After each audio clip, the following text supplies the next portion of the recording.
বিসমিল্লাহির রহমানির রহিম।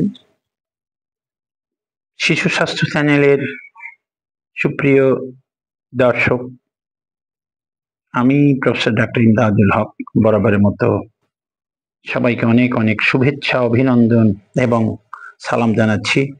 আসসালামু আলাইকুম রহমতুল্লাহি ওয়া বারাকাতুহু। আজকে একটা ইম্পর্টেন্ট ভিডিও করতে চাই, সেটা হলো খাবার নিয়ে, শিশুদের খাবার নিয়ে ভিডিওটা। তো শিশুদের খাবার নিয়ে ভিডিওটা এর আগে অনেকবার হয়েছে, অনেকভাবে হয়েছে। একটু আজকে আলাদাভাবে একটু সুন্দর করে গুছিয়ে স্টার্টিং ফ্রম নিউবর্ন পিরিয়ড এই জায়গা থেকে শুরু করতে চাই। বিকজ আমার অবজারভেশনে দেখা যাচ্ছে আমাদের এক্সক্লুসিভ ব্রেস্ট ফিডিং রেট দিন দিন কমে যাচ্ছে। যত সিজারিয়ান সেকশন বেড়ে যাচ্ছে তার সাথে সাথে এক্সক্লুসিভ ব্রেস্ট ফিডিং রেট কমে যাচ্ছে। সিজারিয়ান সেকশন হওয়ার পরেও মা একটু ব্যথায় কাতরায়, একটু মিল্ক সিক্রেশনটাও কম থাকে, বিকজ সেই সময় শাল দুধ তৈরি হয়, পেট ভরে দুধ আসে না, বাচ্চা কান্নাকাটি করে। বেশিরভাগ ক্ষেত্রে দেখা যাচ্ছে নিজেই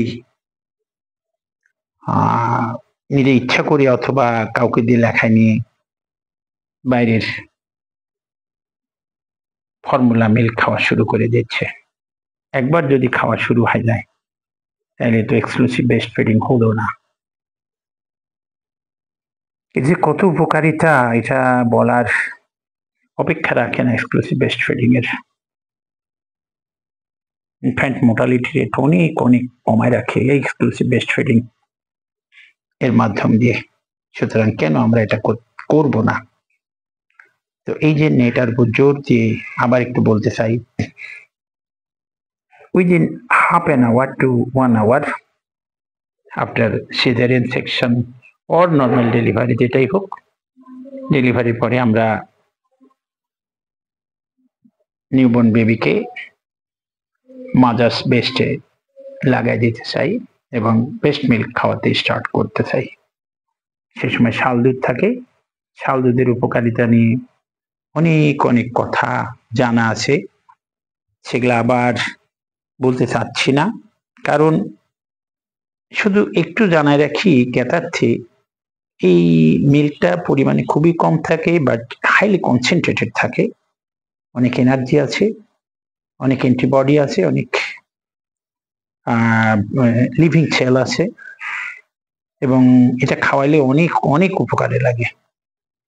সেটা যদি বলা যায় ব্রেস্ট ফিডিং এর উপকারিতা শিশুর আছে, মায়ের আছে, ফ্যামিলির আছে, কমিউনিটির আছে, দেশের আছে, সব জায়গাতে উপকারিতা আছে বিভিন্নভাবে। সেটা অনেক বড় একটা ভিডিও হবে, এটা এখন করতে চাই না, হয়তো যদি কোনোদিন সুযোগ পাই করব। তো এটা 6 মান্থ ধরে কন্টিনিউয়াস এই ফিডিংটা চলবে, without any food or drinks or any liquid except medication. যদি কোনো ওষুধের প্রয়োজন লাগে, সাপোজ একটা প্যারাসিটামল প্রয়োজন লাগলো, একটা লিকুইড দিন সেটা খাইলো। Even in the very hot climate, খুব রোদ, খুব খরা চলছে, এর মধ্যেও কিন্তু বাইরে এক ফোঁটা পানিও লাগে না বাচ্চার 6 মাস, বিকজ মায়ের দুধে পর্যাপ্ত পরিমাণে পানি আছে, ওই পানিটাই যথেষ্ট। এখন বাচ্চাটা পেট পুরে খাচ্ছে কিনা একটাই প্রমাণ দিয়ে দেব, তাৎক্ষণিক 24 আওয়ার্সে 6 টাইমসের বেশি প্রস্রাব হবে। 24 আওয়ার্সে 6 টাইমসের বেশি প্রস্রাব হবে, তাইলে আমরা বলতে পারি তাৎক্ষণিক একটা হিসাব। আর এরপরে প্রথম 3 মাস একটা বাচ্চা ঠিক মতো খেলে, ঠিক মতো খাবারটা শরীরে লাগলে প্রতিদিন 20 গ্রামস অ্যান্ড অ্যাবাভ ওজন বাড়বে। প্রতিদিন 20 গ্রামসের নিচে নামাজ কিন্তু খারাপ, 20 গ্রামস অ্যান্ড অ্যাবাভ ওজন বাড়বে। ইভেন কারো কারো 40 গ্রামস করে ওজন বাড়তে দেখছি আমি। আর ফার্স্ট 3 মান্থে, পরবর্তী 3 মাস 18 গ্রামস করে বাড়লে হলো। অর্থাৎ 20 গ্রামসের নিচে। এরপরে ওজনের বাড়ন আস্তে আস্তে কমে যায়। তো এটা মূল বিষয় না। 6 মান্থ বয়স হয়ে গেলে আমরা তখন বলি কমপ্লিমেন্টারি ফিডিং দিয়ে দিতে। কমপ্লিমেন্টারি ফিডিংটা হলো, এখন সবার ধারণা কি দিয়ে শুরু করব, কোত্থেকে শুরু করব, খাবারটা কি দিয়ে শুরু করা যায়। এই খাবারটা শুরু করার সব থেকে ভালো একটা পাকা কলা নিন, স্ম্যাশ করে একটু একটু করে মুখে দেন, বেশি না। ও টেস্ট বাড গুলা কিন্তু সুইট টেস্টের জন্য, মিষ্টি খাবারের জন্য প্রস্তুত হয়ে আছে। এই কারণে কলা দিয়ে শুরু করতে বলছি। একটা পাকা কলা যদি সে রিফিউজ না করে একটু একটু করে খাইয়ে দেন। এরপরে কি করেন, আমি বলবো ফ্যামিলি ফুডটাকে প্রেফার করব। ওর জন্য এক্সট্রা কোনো ফুড রান্না করুক এটা আমি চাই না। বিকজ এখন থেকে শুরু করলে মা বিভিন্নভাবে, প্রতিটা ফ্যামিলিতেই দেখি সবাই শিক্ষিত অশিক্ষিত সবাই ভেজিটেবল খিচুড়ি চুজ করছে সবার জন্য। এই ভেজিটেবল খিচুড়ির মধ্যে অনেকে শাক ভেজিটেবল এমন ভাবে দিয়ে দিচ্ছে বাচ্চাদের মধ্যে, কেমন যেন খাইতেই কষ্ট হচ্ছে। আচ্ছা, দরকার নাই। এটা ফ্যামিলি ফুড নেন, আপনি ধুয়ে নেন, ঝাল লবণ। এখন বেশ কিছুদিন থেকে একটা কনসেপ্ট আসছে, লবণ এবং চিনি বাচ্চাদের 9 মান্থ পর্যন্ত না খাওয়ানোই ভালো। এটা আগে থেকেই ছিল, হয়তো ফলো করা হতো না, এখন ফলো করা হচ্ছে। লবণ চিনি পারতপক্ষে না দিই 9 মান্থ পর্যন্ত। তাহলে খাবারটা একটু ধুয়ে নেন, ঝাল লবণ থাকলে আপনার থালাতে যেটা আছে সেটাই যথেষ্ট। একটু ভাত নেন, একটু ডাল নেন, একটু সবজি নেন, একটু মাছটাই নিতে বলবো। মাছের মধ্যে যে মাছগুলা কাটা কম, পাবদা মাছ, পাঙ্গাস মাছ, শিং মাছ, আড় মাছ, বোয়াল মাছ, মাছগুলাতে কাটা কম আছে। টিপে টিপে টিপে টিপে একবার ভর্তা করবেন। সেমি সলিড ঠিক না, তার থেকে আর একটু লিকুইড লিকুইড ভাব করবেন। দিয়ে আঙ্গুলে করে একটু করে ঠোঁটের নিচের ঠোঁটের ভিতরের দিকে একটু করে দিয়ে দেন, দেখেন চটকায় খায় কিনা। যদি খায় আস্তে আস্তে একটু শুরু করেন। মনে রাখবেন, নতুন একটা খাবার দেওয়ার পরে কিন্তু বাচ্চা হঠাৎ বমি করতে পারে, রিফিউজ করতে পারে, অনেক সমস্যা করতে পারে।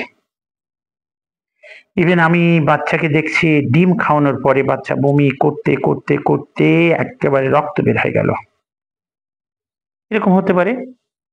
তাইলে যদি বমি করে ওয়েট করেন, ওই দিন আর দেবেন না, পরের দিন আবার ট্রাই করেন, একই জিনিস সেম জিনিস ট্রাই করেন। ঝাল লবণ যাতে না থাকে, অল্প অল্প দিতে শুরু করেন। শুট করলে আস্তে আস্তে খাবারের পরিমাণও বাড়ান, আস্তে আস্তে খাবারের কনসেন্ট্রেশনও বাড়ান। সেমি সলিড, একটু লিকুইড ভাব ছিল, এখন সেমি সলিড করেন আস্তে আস্তে। তবে 3বারে বেশি না, 3বারে বেশি না। প্রথম বছর বাবুটাকে মায়ের দুধ খাওয়ানোর পরে কিন্তু এটা দিতে বলছি, মায়ের দুধ খাওয়ানোর আগে না, মায়ের দুধ খাওয়ানোর পরে দিতে বলছি প্রথম বছর। এরপরে 1 বছর বয়স হয়ে গেলে ওর জন্য থালা আলাদা দিন, ওর জন্য গ্লাস আলাদা দিন, সবকিছু ওর জন্য আলাদা দিন। মায়ের পেট থেকে এখন একটু ঝাল একটু লবণ খেতে পারবে সে, পুরাটা না ধুয়ে দিয়ে আস্তে আস্তে গ্র্যাজুয়ালি বাড়ান। এখন একটু কলিজা দিন। অনেকে বলে সুজি, আমি বলি সুজি দুধ দিয়ে না দেন, দরকার নাই।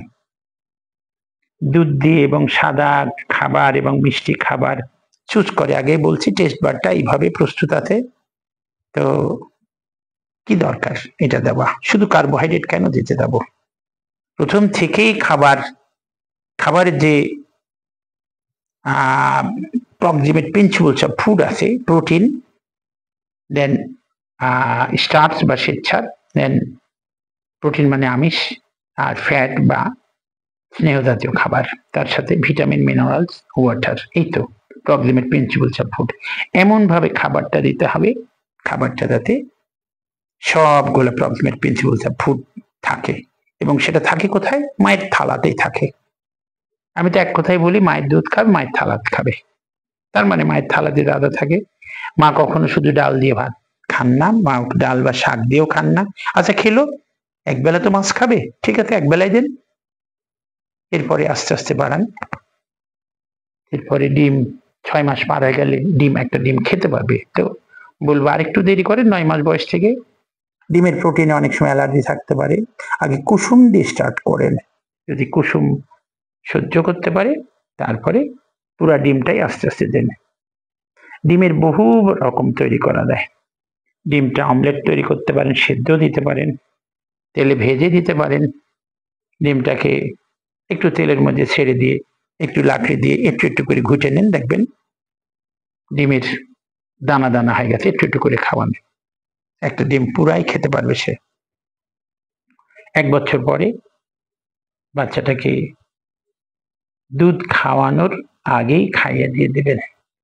ব্রেস্ট ফিডিং এর আগে খাবারটা আগে দিয়ে দিবেন, খাবার আগে খাওয়ানোর পরে ব্রেস্ট ফিডিং, পরে ব্রেস্ট ফিডিং। তাহলে 1 বছর পরে দুধের গুরুত্বটা কমে গেল। দেখেন কমপ্লিমেন্টারি ফিডিং না দিলে 6 মান্থ থেকেই কিন্তু ক্যালোরি ডেফিসিট পড়বে।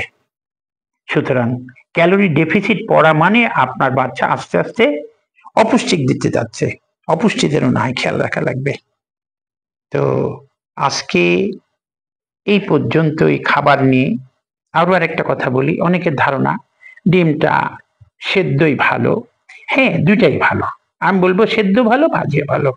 তবে ভেজে দিলে তেল যাচ্ছে, এর জন্য এক্সট্রা এনার্জি যাচ্ছে, এক্সট্রা ক্যালোরি পাচ্ছে সে। সুতরাং যদি সহ্য করতে পারে ভেজে দিন, কোনো প্রবলেম নাই। তো এর পরবর্তীতে আবার এই খাবার নিয়েই আরো কিছু কথা বলবো পরবর্তীতে অন্য কোনো ভিডিও নিয়ে। সে পর্যন্ত আপনারা ভালো থাকবেন, সুস্থ থাকবেন। আমাদের চ্যানেলটা আপনারা সাবস্ক্রাইব করেন, আরো বেশি বেশি লোককে দেখার সুযোগ করে দেন। আর একই নামে শিশু স্বাস্থ্য নামে আমাদের পেজ আছে, আমাদের পেজে